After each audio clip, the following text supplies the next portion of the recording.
জুলাই সনদ বাস্তবায়নে কাজ করছে বিএনপি সরকার। দায়িত্ব নেয়ার 5 মাসের সর্বোচ্চ গুরুত্ব গণতান্ত্রিক পুনর্গঠন ও অর্থনৈতিক খাতে।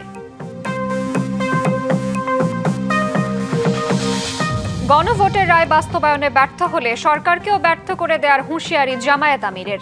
সংবিধান সংস্কার না হলে নতুন সংবিধানের দাবি। বাংলাদেশ চীনের সম্পর্ক অবিচ্ছেদ্য, কেউ ক্ষুণ্ণ করতে পারবে না বললেন মির্জা ফখরুল। প্রধানমন্ত্রীর সফরের পর পৌঁছেছে সর্বোচ্চ পর্যায়ে।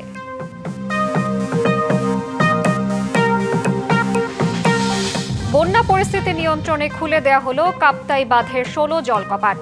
স্লুইস গেটের রক্ষণাবেক্ষণ থাকবে স্থানীয় প্রশাসনের হাতে।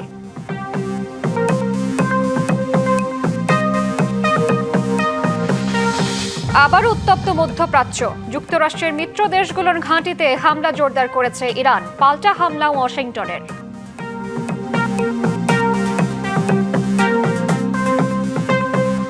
দেখছিলেন মার্কেন্টাইল ব্যাংক সংবাদ শিরোনাম। এবার জানাবো খবরের বিস্তারিত। আপনাদের সাথে আছি আমি সুমাইয়া আফরিন শ্রাবন্তী। অর্থনৈতিক স্থিতিশীলতা বজায় রাখাকে সর্বোচ্চ গুরুত্ব দিয়ে কাজ করছে সরকার। পাশাপাশি জবাবদিহিতা আইনের শাসন প্রতিষ্ঠা করতে কাজ করছে। এতে করেই সরকার কল্যাণমুখী হয়ে উঠেছে আর প্রধানমন্ত্রী মানুষের আস্থার চূড়ায় পৌঁছেছেন বলে জানিয়েছেন প্রধানমন্ত্রীর উপদেষ্টা ডক্টর মাহাদি আমিন। 5 মাস পূর্ণ করল বিএনপি সরকার। এই পথ চলায় প্রধানমন্ত্রী তারেক রহমান নির্বাচনী ইশতেহারে থাকা ফ্যামিলি কার্ড, কৃষক কার্ড, খাল খনন সহ নানা কর্মসূচি বাস্তবায়নে ছুটে চলেছেন দেশের এক প্রান্ত থেকে অন্য প্রান্তে। আজ প্রধানমন্ত্রীর কার্যালয়ে শনিবার বিকেলে সরকারের 5 মাস পূর্তি উপলক্ষে প্রধানমন্ত্রীর কার্যালয়ে সংবাদ সম্মেলনের আয়োজন করে প্রধানমন্ত্রীর প্রেস উইং। শুরুতেই সমসাময়িক কিছু প্রসঙ্গ টেনে গণমাধ্যমের ভূমিকা তুলে ধরা হয়। বর্তমান সরকার দায়িত্ব গ্রহণের পর থেকেই গণমাধ্যম পূর্ণ স্বাধীনভাবেই চলছে। কিছু সাংবাদিক যেভাবে এই নিউজগুলো পরিবেশন করছে, এটাকে আমি বলবো এটা একটা অপসাংবাদিকতা। আমি আশা করব যারা এসব করছে তাদের বিরত থাকার জন্য। যার যার ডিস্ট্রিক্টে যে সমস্ত ঘটনাগুলো হচ্ছে, সংশ্লিষ্ট জেলার সাংবাদিকরা যাতে জেলা তথ্য কর্মকর্তার সঙ্গে যোগাযোগ করে একটি আপ টু ডেট ইনফরমেশন পেতে পারেন যে কোনো বিষয় সম্পর্কে, ঘটনা সম্পর্কে, সেই জন্য জেলা তথ্য কর্মকর্তাদেরকেও ক্ষমতায়িত করা হচ্ছে। কিন্তু এই যে মানুষের সামাজিক পারিবারিক মূল্যবোধ, এই জায়গাগুলোতে মানুষকে ফিরিয়ে আনা, মূল্যবোধের যে উন্নয়ন ঘটানো, এই জায়গাগুলোতে উনি খুব বেশি জোর দিচ্ছেন, কাজ করার চেষ্টা করছেন। কারণ এই উন্নয়ন ছাড়া অন্য কোনো উন্নয়ন হবে না। সরকারের 5 মাসের বিভিন্ন অর্জন তুলে ধরে প্রধানমন্ত্রীর উপদেষ্টা মাহাদি আমিন বলেন, মানুষের আস্থা অর্জনের সর্বোচ্চ চূড়ায় তাদের সরকার। জনগণের স্বাধীনতা ও দেশের সার্বভৌমত্বের সর্বোচ্চ অগ্রাধিকার এবং গণমানুষের প্রধানমন্ত্রীর রাষ্ট্রনায়কোচিত নেতৃত্ব, এই বহুমাত্রিক অর্জনের 5টি দিক দেশের রাজনৈতিক ইতিহাসে এক নতুন দিগন্তের উন্মোচন করেছে। আইন শৃঙ্খলা পরিস্থিতির নানা দিক সামনে এনে জবাবদিহিতা নিশ্চিতে সরকার বদ্ধপরিকর বলে জানান উপদেষ্টা। বলেন, পতিত স্বৈরাচারের বিচারও হবে আইন মেনেই। সন্ত্রাস বিরোধী আইনে কোন রাজনৈতিক দল বা সংগঠনের কার্যক্রম নিষিদ্ধ করার বিধানকে সম্পৃক্ত করে জাতীয় সংসদে সন্ত্রাস বিরোধী সংশোধন বিল পাস এবং ফ্যাসিবাদী সে অপশক্তি আওয়ামী লীগের রাজনীতির ক্ষেত্রে আমাদের একটি প্রাতিষ্ঠানিক এবং সংসদীয় সিদ্ধান্ত গ্রহণ। আদালতে দণ্ডপ্রাপ্ত আওয়ামী লীগ নেত্রী শেখ হাসিনাকে ফিরিয়ে আনার লক্ষ্যে ভারত সরকারের কাছে প্রত্যর্পণের যে বিষয়, সেটি প্রক্রিয়াধীন। একটি ভঙ্গুর অর্থনৈতিক অবস্থায় সরকার এসে অর্থনীতিতে স্থিতিশীলতা বজায়ের নানা দিকও উঠে আসে প্রধানমন্ত্রীর উপদেষ্টার বক্তব্যে। নতুন ও তরুণ ব্যবসায়ী উদ্যোক্তাদের স্টার্ট আপ প্রতিযোগিতা করার জন্য 500 কোটি টাকার ঋণের তহবিল গঠন করা হয়েছে এবং সেখান থেকে তাদেরকে সিড ফান্ডিং বা গ্র্যান্টও প্রদান করা হবে। সম্প্রতি প্রধানমন্ত্রীর মালয়েশিয়া চীন সফরের প্রসঙ্গ টেনে বিনিয়োগ ও কর্মসংস্থানের কিছু পরিসংখ্যানও দেন মাহাদি আমিন। চীন সফরে 17টি সমঝোতা স্মারক, যৌথ ইশতেহার ঘোষণা, বাংলাদেশে পর্যায়ক্রমে $9.21 বিলিয়ন বিনিয়োগ প্রস্তাব, তিস্তা মহাপরিকল্পনা বাস্তবায়ন সহ বহুবিধ বিষয়ে বাংলাদেশ এবং চীন যৌথভাবে কাজ করার বিষয়ে ঐক্যমত্য পোষণ করেছে। প্রশ্নের জবাবে তিনি বলেন, সরকারের কোনো মন্ত্রী, প্রতিমন্ত্রী বা যে কেউ কোনো দুর্নীতি বা বিতর্কিত কোনো কাজে জড়ালে জনপ্রত্যাশা অনুযায়ী ব্যবস্থা নেবে সরকার। সেখানে স্বচ্ছতা থাকবে, সেখানে জবাবদিহিতা থাকবে, সেখানে অন্তর্ভুক্তিমূলক উন্নয়ন আমরা সবার নিশ্চিত করতে চাইব। সব মিলিয়ে সকলের পরামর্শ ও সহযোগিতা নিয়ে সবার আগে বাংলাদেশ এই মর্মে এগিয়ে যাওয়ার কথাও তুলে ধরা হয় সংবাদ সম্মেলনে। মামলা এবং মানবাধিকার লঙ্ঘনের শিকার দল বাংলাদেশ জাতীয়তাবাদী দল। Anwar Hossain, DBC news, Dhaka. গণভোটের রায় বাস্তবায়নে ব্যর্থ হলে সরকারকেও ব্যর্থ করে দেয়া হবে বলে হুঁশিয়ারি দিয়েছেন জামায়াতের ইসলামের আমির ডাক্তার শফিকুর রহমান। বরিশালে 11 দলীয় জোটের বিভাগীয় সমাবেশে হুঁশিয়ারি দেন তিনি। আর এনসিপির আহ্বায়ক নাহিদ ইসলাম বলেন, সংবিধান সংস্কার না হলে নতুন সংবিধানের দাবি ওঠানো হবে। শনিবার দুপুরে বরিশাল নগরীর হেমায়েতুদ্দিন কেন্দ্রীয় ঈদগাহ ময়দানে 11 দলীয় জোটের বিভাগীয় সমাবেশ। এ সময় সরকারের নানা পদক্ষেপের সমালোচনা করেন জোটের নেতারা। বিএনপির 31 দফার ইতিমধ্যে 6 থেকে 7 দফা তারা নিজেরা ভঙ্গ করেছে গত 5 মাসে। সরকারের স্থানীয় সরকার মন্ত্রী বলে তারা নাকি কোনোদিন সংবিধান সংস্কারের কথা উচ্চারণই করেন নাই। প্রধান অতিথির বক্তব্যে বাংলাদেশ জামায়াত ইসলামীর আমির ডাক্তার শফিকুর রহমান বলেন, গণভোট ব্যর্থ হলে সরকারকেও ব্যর্থ করে দেয়া হবে। 71 থাকবে 71 মর্যাদায়, 24 থাকবে তার মর্যাদা। 24-এর বীরদেরকে যথাযথ রাষ্ট্রীয় সম্মানে সম্মানিত করতে হবে। সংসদের ভিতরের কথাগুলো আজকে আর সংসদের হাউসে নাই, এটা দুনিয়ার সর্বত্র চলে গিয়েছে। পদে পদে মিথ্যা বলবেন, ধোঁকা দিবেন, পরিণতির জন্য তৈরি থাকুন। এদিকে জুলাই সনদ বাস্তবায়নের উপর জোর দিয়ে সমাবেশে বক্তব্য রাখেন এনসিপির আহ্বায়ক নাহিদ ইসলাম। দাবি করেন 5 আগস্টের পর বিএনপি গণতন্ত্রের বিপক্ষে কাজ করছে। 5 আগস্টের পর থেকে তারা গণতন্ত্রের বিপক্ষে লড়াই করে যাচ্ছে। আসল কথা হচ্ছে বিএনপি কখনোই গণতন্ত্রের পক্ষে ছিল না, তারা লড়াই করেছিল ক্ষমতার জন্য। তারা গণঅভ্যুত্থানে আমাদের সাথে কাঁধ মিলিয়েছিল ক্ষমতার জন্য, নিজেদের স্বার্থ হাসিলের জন্য। দক্ষিণাঞ্চলের সার্বিক উন্নয়ন ছাড়া দেশের সামগ্রিক অর্থনৈতিক মুক্তি সম্ভব নয় বলে মন্তব্য করেন অন্যান্য বক্তারা। কর্মসংস্থান নিশ্চিত হয়েছে সাধারণ জনগণের নয়, চাঁদাবাজদের, ছাত্র দলের, যুব দলের, শ্রমিক দলের। Ziad Mahmud, DBC News, Barishal. বাংলাদেশ চীনের সম্পর্ক ঐতিহাসিক এবং অবিচ্ছেদ্য, এটাকে কেউ ক্ষুণ্ণ করতে পারবে না বলে মন্তব্য করেছেন বিএনপি মহাসচিব ও স্থানীয় সরকার মন্ত্রী মির্জা ফখরুল ইসলাম আলমগীর। তিনি বলেন, বিএনপি যতবারই ক্ষমতায় এসেছে ততবারই দেশটির সাথে সম্পর্ক গভীর হয়েছে, আর দুদেশের সম্পর্ক এখন নতুন উচ্চতায় বলে মত দেন ঢাকায় নিযুক্ত চীনা রাষ্ট্রদূত ইয়াও ওয়েন। সম্প্রতি প্রধানমন্ত্রী তারেক রহমানের চীন সফর, একই সঙ্গে বাংলাদেশ চীনের বাণিজ্যিক ও কৌশলগত সম্পর্কের নানা দিক নিয়ে বাংলাদেশ চীন মৈত্রী সমিতির আয়োজনে লং লিভ বাংলাদেশ চায়না শীর্ষক আলোচনা সভা। এতে অংশ নিয়ে তথ্য ও সম্প্রচার মন্ত্রী বলেন, বাণিজ্য বিনিয়োগে চীনের যে আগ্রহ তাতে দুদেশের সম্পর্ক আরও সুদৃঢ় হবে, আর দুদেশের সম্পর্ক এখন নতুন উচ্চতায় বলে মত দেন ঢাকায় নিযুক্ত চীনা রাষ্ট্রদূত ইয়াও ওয়েন। আমাদের মতো দেশকে যদি এগিয়ে যেতে হয়, আমাদের অর্থনীতির গতিকেই আরো অনেক বেশি প্রবাহিত করতে হবে, এবং আমাদের এই স্ট্র্যাটেজিক টার্গেটের সবচেয়ে গুরুত্বপূর্ণ বন্ধু হতে পারে চীন, কেননা চীনের সেই সামর্থ্য আছে। বাংলাদেশের সঙ্গে চায়নার নতুন সম্পর্কের দ্বার উন্মোচিত হয়েছে। রোহিঙ্গাদের ফেরত পাঠাতে বাংলাদেশ মিয়ানমারের সঙ্গে মধ্যস্থতা করতে আমার সরকার প্রস্তুত ও অনেক বেশি আন্তরিক। প্রধান অতিথির বক্তব্যে চীনের সঙ্গে অর্থনৈতিক, কূটনৈতিক, ভূ রাজনৈতিক সহ সকল ক্ষেত্রে সুসম্পর্ক বজায় রাখার উপর গুরুত্ব আরোপ করেন বিএনপি মহাসচিব ও স্থানীয় সরকার মন্ত্রী মির্জা ফখরুল ইসলাম আলমগীর। আমরা সবসময় চেয়েছি চীনের সঙ্গে আমাদের সম্পর্ক দৃঢ় করার জন্য, আমাদের স্বার্থে, কারণ আমরা চাই যে চীনের মতো একটি শক্তি আমাদের পাশে থাকুক। আমরা জিও পলিটিক্যাল ইন্টারেস্ট আছে আমাদের, অবশ্যই আমরা চীনের কাছে সেই জন্য আমরা একটা সম্পর্ক তৈরি করতে চাই। তিনি আরও বলেন, বাংলাদেশ চীন সম্পর্ক পারস্পরিক স্বার্থ সংরক্ষণ ও সহযোগিতার উপর ভিত্তি করেই গড়ে উঠেছে। 20 কোটি মানুষের দেশ, যেখানে প্রায় 4 কোটি আমাদের যুবক যারা বেকার, তাদের কর্মসংস্থান সৃষ্টি করতে হলে চীনের প্রযুক্তি আমার লাগবে, চীনের সাহায্য আমার লাগবে, চীনের অর্থনৈতিক সহযোগিতা আমার প্রয়োজন হবে। এটা হচ্ছে বাস্তবতা। চীন, ভারত ও যুক্তরাষ্ট্র সহ বিশ্বের সব দেশের সঙ্গে ভারসাম্যপূর্ণ ও সুসম্পর্ক বজায় রেখে এগিয়ে যাওয়ার প্রত্যয় জানান মির্জা ফখরুল। চীনের যে ব্যবসা, চীনের যে সামনের দিকে গিয়ে একেবারে শেখরে ওঠার যে যুদ্ধ, সেই যুদ্ধে তারা বাংলাদেশকে অবশ্যই তারা সঙ্গে রাখতে চায়। ফজলে রাব্বি, সৌরভ, ডিবিসি নিউজ, ঢাকা। সড়ক থেকে ফিটনেসবিহীন যান অপসারণ এবং রাজধানীতে আরও 50টি পয়েন্টে অটোমেটিক ট্রাফিক লাইট সিস্টেম চালুর নির্দেশ দিয়েছেন প্রধানমন্ত্রী তারেক রহমান। প্রধানমন্ত্রীর কার্যালয়ে পরিবেশ দূষণ বিষয়ক বৈঠকে বায়ু শব্দ দূষণ প্রতিরোধ নিয়ে আলোচনা হয়। পাশাপাশি ইটভাটা থেকে সৃষ্ট বায়ু দূষণ রোধে দ্রুত কার্যকর ব্যবস্থা নেওয়ার তাগিদ দেন সরকার প্রধান। ট্রাফিক ব্যবস্থাপনায় ব্যবহৃত এআই ক্যামেরার মতো হর্ন নিয়ন্ত্রণেও কৃত্রিম বুদ্ধিমত্তা কিভাবে ব্যবহার করা যায় সে বিষয়ে আলোচনা হয় বৈঠকে। বৃষ্টি ও উজানের ঢলে কাপ্তাই হ্রদের পানি বেড়ে যাওয়ায় তৈরি হয়েছে বন্যা পরিস্থিতির। নিয়ন্ত্রণে পানির চাপ কমাতে খুলে দেয়া হয়েছে রাঙামাটির কাপ্তাই বাঁধ। কর্ণফুলী পানি বিদ্যুৎ কেন্দ্রের ব্যবস্থাপক বলেন, কাপ্তাই হ্রদে পানির উচ্চতা বৃদ্ধি ও নিচু এলাকায় বন্যা নিয়ন্ত্রণের লক্ষ্যে আজ সকালে বাঁধের 16টি স্পিলওয়ে গেট দিয়ে 6 ইঞ্চি উচ্চতায় পানি ছাড়া হয়েছে। এর ফলে 9,000 কিউসেক পানি নিষ্কাশিত হবে। এছাড়াও বিদ্যুৎ উৎপাদনে 32,000 কিউসেক নিষ্কাশিত হচ্ছে।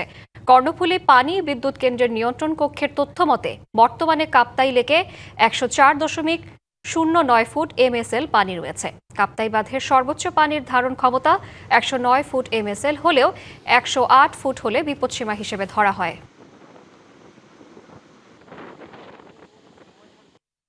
বন্যা ও জলোচ্ছ্বাস প্রতিরোধে টেকসই বেড়িবাঁধ নির্মাণ সহ নানা পরিকল্পনা নিয়েছে সরকার। পানি উন্নয়ন বোর্ড কোনো স্লুইস গেটের দায়িত্বে থাকবে না, রক্ষণাবেক্ষণে থাকবে স্থানীয় প্রশাসন ও জনপ্রতিনিধিরা। সকালে কক্সবাজারের পেকুয়া উপজেলা মাঠে বন্যায় ক্ষতিগ্রস্তদের পুনর্বাসনে 100 ঘর নির্মাণ কার্যক্রমের উদ্বোধন করে এসব কথা বলেন স্বরাষ্ট্রমন্ত্রী সালাউদ্দিন আহমদ। তিনি আরও বলেন, সরকারের মূল লক্ষ্য মানুষের কল্যাণ নিশ্চিত করা। জনগণের ভোটে নির্বাচিত সরকার হিসেবে জনগণের যে কোনো বিপদ আপদে পাশে থাকা সরকারের দায়িত্ব ও অঙ্গীকার। শুধু ঘরবাড়ি ক্ষতিগ্রস্ত পরিবার নয়, কৃষক, মৎস্যচাষী ও গবাদি পশু পালকদের জন্য সরকার সহায়তা কর্মসূচি নিয়েছে বলেও জানান মন্ত্রী। অনুষ্ঠান শেষে স্বরাষ্ট্রমন্ত্রী ক্ষতিগ্রস্ত পরিবারের সদস্যদের খোঁজ খবর নেন এবং বিতরণকৃত সামগ্রী পরিদর্শন করেন। পরে তিনি পেকুয়ার বন্যা কবলিত বিভিন্ন এলাকা পরিদর্শন করেন।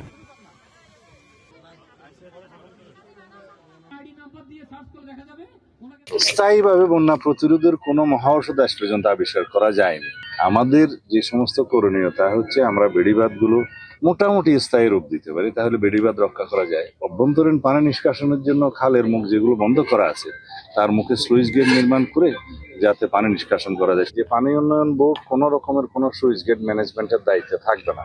টিএনও এবং ইউনিয়ন পরিষদের চেয়ারম্যান মেম্বাররা তারা রক্ষণাবেক্ষণ করবে যাতে করে স্থানীয়ভাবে লোকজন ক্ষতিগ্রস্ত না হয়। ভারতের পশ্চিমবঙ্গ ও সিকিমে ভারী বৃষ্টিপাত ও উজানের ঢলের কারণে তিস্তা নদীর পানি বৃদ্ধির আশঙ্কা করছে বন্যা পূর্বাভাস ও সতর্কীকরণ কেন্দ্র। সকালে তিস্তা ব্যারেজ পয়েন্টে পানি বিপদসীমার 18 সেন্টিমিটার নিচ দিয়ে প্রবাহিত হচ্ছে। তবে আগামী 3 দিনের মধ্যে আবারও পানি বাড়তে পারে। ফলে কয়েকটি স্থানে পানি বিপদসীমা অতিক্রম করে উত্তরাঞ্চলের জেলা লালমনিরহাট, নীলফামারী, রংপুর, গাইবান্ধা ও কুড়িগ্রামের নদী তীরবর্তী নিম্নাঞ্চলে স্বল্পমেয়াদী বন্যা পরিস্থিতির সৃষ্টির আশঙ্কা করা হচ্ছে। এদিকে লালমনিরহাটে তিস্তা নদীর পানি বৃদ্ধি পাওয়ায় তীরবর্তী নিম্নাঞ্চলের বেশ কিছু বাদাম ক্ষেত সহ বিভিন্ন ফসলি জমি পানিতে তলিয়ে গেছে। বেশ কিছু স্থানে নতুন করে ভাঙন শুরু হয়েছে।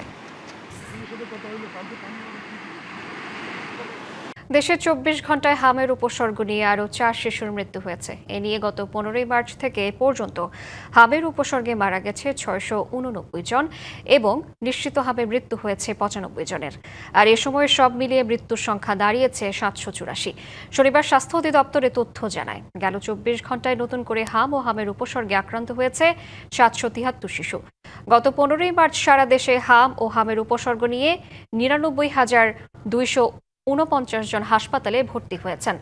তাদের মধ্যে এ পর্যন্ত সুস্থ হয়ে হাসপাতাল থেকে ছাড়পত্র পেয়েছেন 95,529 জন।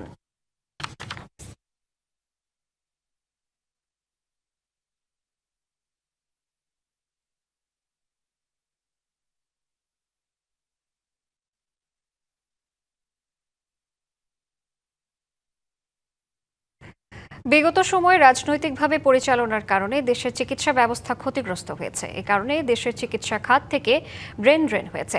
শনিবার রাজধানীর শাহবাগের একটি হোটেলে বাংলাদেশ কার্ডিয়াক সোসাইটি আয়োজিত কর্মশালায় এ মন্তব্য করেন বিএনপির সিনিয়র যুগ্ম মহাসচিব রুহুল কবির রিজভী। বলেন, দেশের চিকিৎসা খাতের ঘাটতি দূর করে সবার জন্য স্বাস্থ্যসেবা নিশ্চিত করবে সরকার। তৃণমূলের মানুষ ভিআইপিদের কাছাকাছি মানের চিকিৎসা পেলে প্রতিবেশী দেশসহ বিদেশ যাওয়ার ঝোঁক কমবে বলে জানান এই বিএনপি নেতা।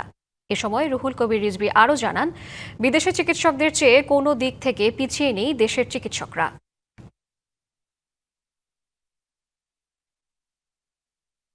এখানে একসময় কনসিডার করা হয়েছে ইন টার্মস অফ পলিটিক্স যে তার রাজনৈতিক পরিচয় এটা, সুতরাং রাখা যাবে। কিন্তু উনি যদি ভালো ডাক্তার হন, তার যোগ্যতাকে আপনি অবহেলা করবেন কেন? আপনি এই অবহেলা করতে গিয়ে আপনি আপনার ব্রেন ড্রেন হচ্ছে, আপনি মেধার অপচয় করলেন এবং দেশটার সর্বনাশ করলেন। যতই ট্রল করা হোক, দায়িত্ব থেকে পিছিয়ে না যাবার প্রত্যয় ব্যক্ত করেছেন শিক্ষামন্ত্রী আ.ন.ম এহসানুল হক মিলন। দুপুরে নওগাঁ বিশ্ববিদ্যালয়ের শিক্ষা কার্যক্রমের উদ্বোধন শেষে কথা বলেন তিনি। আরও বলেন, আগামীতে বাংলাদেশ হবে শিক্ষার হাব।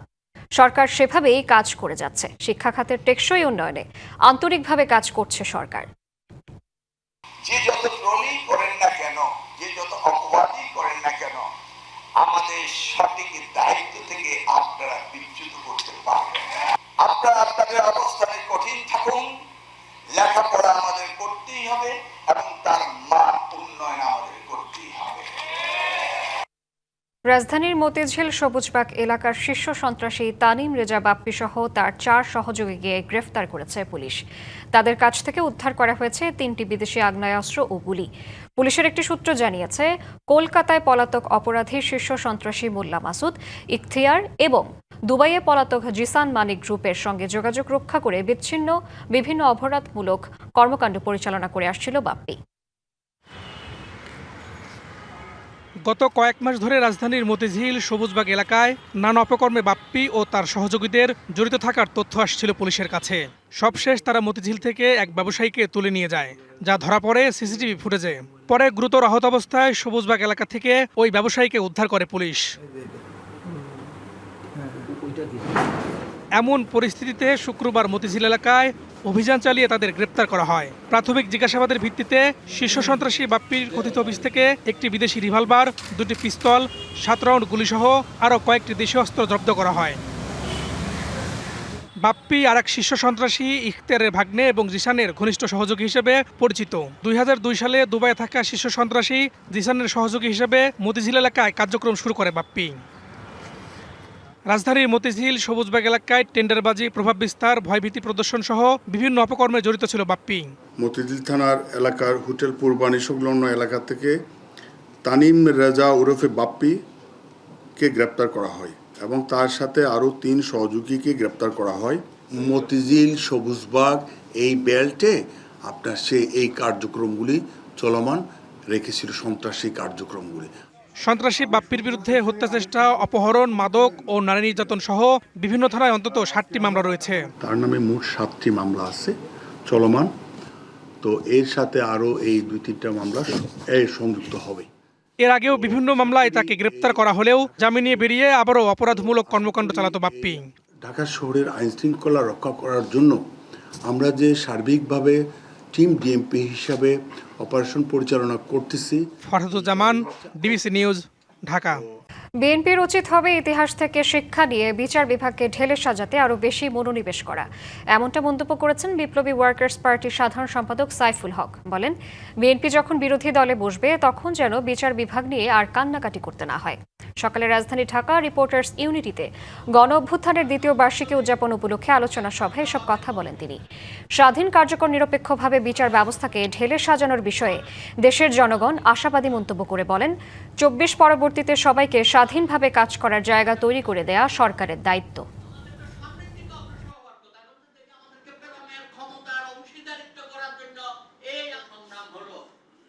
আমরা দেখতে চাইব এখন বিএনপি ওই শপথবদ্ধ যে রাজনীতিক ছিল আওয়ামী লীগ আমলে, সেই ধারা থেকে তারা বেরিয়ে আসবেন এবং স্বাধীন, কার্যকর, নিরপেক্ষ, মেরুদণ্ড সম্পন্ন গোটা বিচার ব্যবস্থাকে সেভাবে তারা ঢেলে সাজাবেন। যুক্তরাষ্ট্রের মিত্র দেশগুলোর ঘাঁটিতে হামলা আরও জোরদার করেছে ইরান। অন্যদিকে ইরানের বিভিন্ন সামরিক ও বেসামরিক স্থাপনায় হামলা চালিয়েছে যুক্তরাষ্ট্র। এসব হামলায় নিহত হয়েছেন অন্তত 3 বেসামরিক নাগরিক। সাময়িক যুদ্ধবিরতি শেষ হয়েছে। যুক্তরাষ্ট্রের প্রেসিডেন্ট ডোনাল্ড ট্রাম্পের এমন ঘোষণার পর থেকেই আবারও শুরু হয়েছে ব্যাপক সামরিক অভিযান। কুয়েত, বাহরাইন, জর্ডান ও কাতারে থাকা যুক্তরাষ্ট্রের স্থাপনায় ড্রোন হামলা চালিয়েছে তেহরান। হামলায় কুয়েতের ক্যাম্প উদাইরি, আলী আল সালেম ঘাঁটি এবং জর্ডানের মুয়াফফাক সালতি বিমান ঘাঁটি ক্ষতিগ্রস্ত হয়। হামলায় বাহরাইনের মার্কিন সামরিক বাহিনীর প্রধান কৃত্রিম বুদ্ধিমত্তা বা এআই সেন্টার এবং একটি বিশাল ড্রোন টিপো ধ্বংসের দাবি করেছে আইআরজিসি। একই সাথে ইরানের জলসীমায় মার্কিন বাহিনীর অত্যাধুনিক MQ-9 ঘাতক ড্রোনও ধ্বংস করেছে তেহরান। এদিকে হরমুজ প্রণালীতে মার্কিন পাহাড়ায় থাকা 4টি তেলের ট্যাঙ্কার আটকে দিয়েছে ইরানি নৌবাহিনী। মাইনপাতা একটি নৌপথে 2টি তেলবাহী ট্যাঙ্কারের বিস্ফোরণ ঘটেছে। জবাবে সপ্তম রাতের মতো ইরানের বিভিন্ন সামরিক ও যোগাযোগ স্থাপনায় ব্যাপক বিমান হামলা চালিয়েছে ওয়াশিংটন। হরমুজখান প্রদেশে মার্কিন ক্ষেপণাস্ত্র হামলায় 3 বেসামরিক নাগরিক নিহত হয়েছেন। বেসামরিক নিহতের ঘটনায় তীব্র ক্ষোভ জানিয়েছেন ইরানের পররাষ্ট্র মন্ত্রণালয়ের মুখপাত্র ইসমাইল বাঘাই। একে সরাসরি যুদ্ধাপরাধ বলে আখ্যা দিয়েছেন তিনি। এর তীব্র নিন্দা জানিয়েছে জাতিসংঘ। ইরান যুক্তরাষ্ট্রের মধ্যে সামরিক উত্তেজনা বৃদ্ধিতে মহাসচিব গভীর উদ্বিগ্ন। বেসামরিক অবকাঠামো ও নাগরিকদের উপর হামলা অগ্রহণযোগ্য। কূটনৈতিক প্রচেষ্টা জোরদার করার আহ্বান জানিয়েছেন তিনি। টানা পাল্টাপাল্টি হামলা, কঠোর হুঁশিয়ারি আর বাড়তে থাকা আঞ্চলিক উত্তেজনায় মধ্যপ্রাচ্যের পরিস্থিতি প্রতিনিয়তই আরও জটিল হয়ে উঠছে। খান মোহাম্মদ মুকুল, ডিবিসি নিউজ ডেস্ক। কানাডার ভয়াবহ দাবানলের বিষাক্ত ধোঁয়ায় উত্তর আমেরিকার বিস্তীর্ণ এলাকা আচ্ছন্ন। এর প্রভাবে তাৎক্ষণিক শ্বাসকষ্টের পাশাপাশি দীর্ঘমেয়াদী মানবদেহের বিভিন্ন অঙ্গ প্রত্যঙ্গ ক্ষতিগ্রস্ত হয়ে নানা দীর্ঘস্থায়ী ক্রনিক রোগের ঝুঁকি বাড়ছে। নিউ ইয়র্ক থেকে টরন্টো, চারপাশ ধোঁয়া আর হলুদাভ কুয়াশায় ঢাকা। কানাডার শত শত সক্রিয় দাবানল থেকে ছড়িয়ে পড়া বিষাক্ত ধোঁয়ায় যুক্তরাষ্ট্রের পূর্ব উপকূল ও কানাডার বড় শহরগুলো আচ্ছন্ন। ডেট্রয়েট ও টরন্টোর বায়ুদূষণ এখন বিশ্বের সবচেয়ে ঝুঁকিপূর্ণ পর্যায়ে। মানুষের পক্ষে অল্প সময়ের জন্য বাইরে থাকা কঠিন হয়ে পড়েছে। ফুসফুসের রোগীদের জন্য এই বাতাস আশঙ্কাজনক হতে পারে। এমনকি সম্পূর্ণ সুস্থ মানুষের শরীরেও এটি মারাত্মক প্রতিক্রিয়া তৈরি করছে। বিশেষজ্ঞদের মতে দাবানলের ধোঁয়ায় থাকা অতি সূক্ষ্ম কণা PM2.5 ফুসফুস পেরিয়ে রক্তে মিশে হৃৎপিণ্ড, মস্তিষ্ক, কিডনি ও অন্যান্য অঙ্গে প্রদাহ সৃষ্টি করতে পারে। চিকিৎসকদের সতর্কবার্তা, দীর্ঘদিন এ দূষণের সংস্পর্শে থাকা ধূমপানের মতোই মারাত্মক স্বাস্থ্য ঝুঁকি তৈরি করে। কয়েক মাস এমন নোংরা বাতাসে শ্বাস নিলে মানুষের মস্তিষ্কের কার্যক্ষমতা কমে যেতে পারে এবং ডেমেনশিয়া বা স্মৃতিশক্তি কমে যাওয়ার ঝুঁকি বাড়ে। গর্ভবতী মায়েদের ক্ষেত্রে শিশুর রোগ প্রতিরোধ ক্ষমতা চিরতরে নষ্ট হতে পারে এবং সময়ের আগেই অপরিণত শিশুর জন্ম হতে পারে। চিকিৎসকদের পরামর্শ, প্রয়োজন ছাড়া ঘরের বাইরে না যাওয়াই ভালো। বাইরে বের হলে সাধারণ মাস্কের বদলে অন্তত একটি N95 মাস্ক ব্যবহার করা উচিত। বিশেষজ্ঞদের মতে জলবায়ু পরিবর্তনের প্রভাবে দাবানল আরও তীব্র হচ্ছে, যা দীর্ঘমেয়াদে জনস্বাস্থ্যের জন্য হুমকি হয়ে উঠছে। সামিউল ইসলাম, ডিবিসি নিউজ ডেস্ক। সংবাদে এই ছিল এখনকার মতো। ডিবিসি নিউজের সংবাদগুলো পড়তে ভিজিট করুন dbcnews.tv আর ভিজিট করুন ডিবিসি নিউজের ফেসবুক পেজ এবং ইউটিউব চ্যানেল। ডিবিসির সঙ্গেই থাকুন।